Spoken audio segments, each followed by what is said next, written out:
So picture pretty whipped cream on top of a rich, creamy toffee filling that's hiding fresh bananas and underneath a beautiful pastry crust. And that's where I'm going to start because this crust is something special. Now, you could do a crumb crust made of digestive cookies, but I'm actually making the digestive cookies from scratch. I'll start with a cup of whole wheat flour. And I want to grind that with my flaked oats. When I bake with oats, I always use regular, not instant or quick cook. One of the things I like about digestive cookies is they're not over the top sweet. I'm leaving the toffee filling for the sweetness. So I only need a quarter cup of light brown sugar. I'll add half a teaspoon of baking soda, half a teaspoon of salt, and then I'll pulse this together to grind the oats and the flour. I've got 3/4 of a cup of unsalted butter. I cut it into pieces, but I kept it in the fridge to keep it nice and cold. When you're making cookie doughs in the food processor, the friction of the blade can warm up your butter very quickly. Now I'll pulse this. All right. It's crumbly and I can't see any visible pieces of butter, so now I'm ready to add my single egg.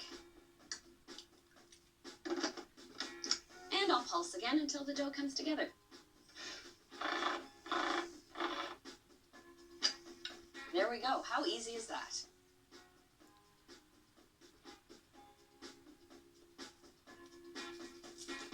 Now, because the butter got softened when I worked the dough, I need to let it chill. Give it about 2 hours. Of course, this is one of those doughs you can make ahead and freeze. And once chilled, here it is, nicely firmed and ready to roll.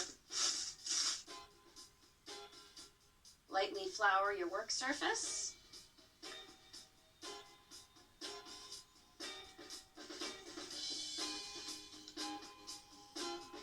I'm rolling the dough out to just about a 1/4 inch thick. I've got a removable bottom tart tin, 9 inches across. I'll lift the dough in, press it into the fluted edges.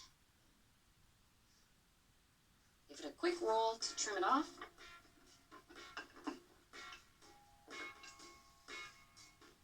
Now, before I bake this shell, I have to chill it down. Just half an hour, but that sets the butter again and ensures the crust will stay in place.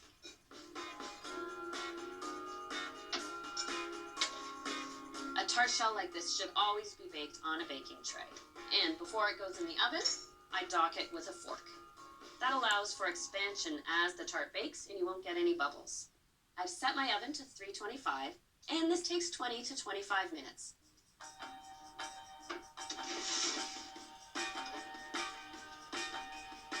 And here is the cooled crust out of the oven. Before I can start on that toffee filling, I want to get ready with the bananas.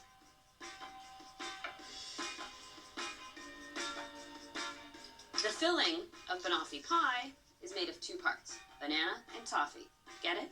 Banoffee. When I make banana bread, I like to use really ripe bananas, but when I'm filling a banoffee pie, I like them to be just ripe enough that they peel easily, but they hold their shape. And I slice my bananas quite thickly, more than half an inch thick. You want to make sure there's enough banana in every bite. And then you arrange this so that the bananas are really close together inside the tart shell. Banoffee pie was created in England, and actually the first time I tried it was when I went to go visit a friend of mine in London, and I was hooked. I loved it, and I immediately had to go home and start playing with the recipe.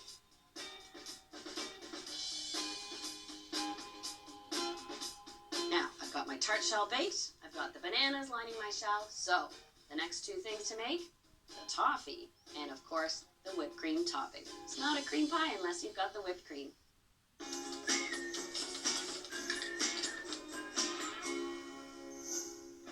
I've taken care of the business of the crust and the bananas for my banoffee pie. Now it's time for the goodness, the toffee filling and the whipped cream. So, I start the toffee filling by melting together half a cup of butter and half a cup of dark brown sugar. And I am using half a cup of unsalted butter because I will add a little salt after I'm done cooking the toffee filling. So now I can turn my heat on medium-high, grab a whisk, and I mix mix the sugar and butter together until it just starts to bubble.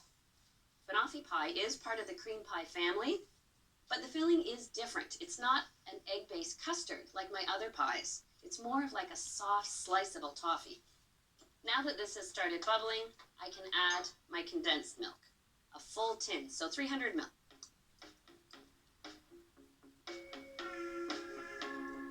I'll whisk this in, and very important, you don't want to cook this filling more than a minute, otherwise it toughens up the toffee. You'll be picking it out of your teeth at the end of your dinner party. I don't want that for you. Now I've got the bubbles, and it's starting to change color too. Oh, that smells incredible. It's been my 1 minute. It's amazing how in just 1 minute it changes color that much and thickens up. You feel it when you're whisking it. So I'll add my teaspoon of vanilla, my half a teaspoon of salt, give it a little whisk in, and while it's still hot and fluid, I'll take it over to my pie shell with the bananas and pour that toffee filling. Let me get every bit of that toffee goodness. You want to make sure you cover the bananas fully with the toffee. That seals them in so they won't turn brown. Now this needs quite some time to cool to room temperature. You don't have to cover it at all. But then once it's cooled, you pop it in the fridge and it just needs an hour to set to make it easy to slice.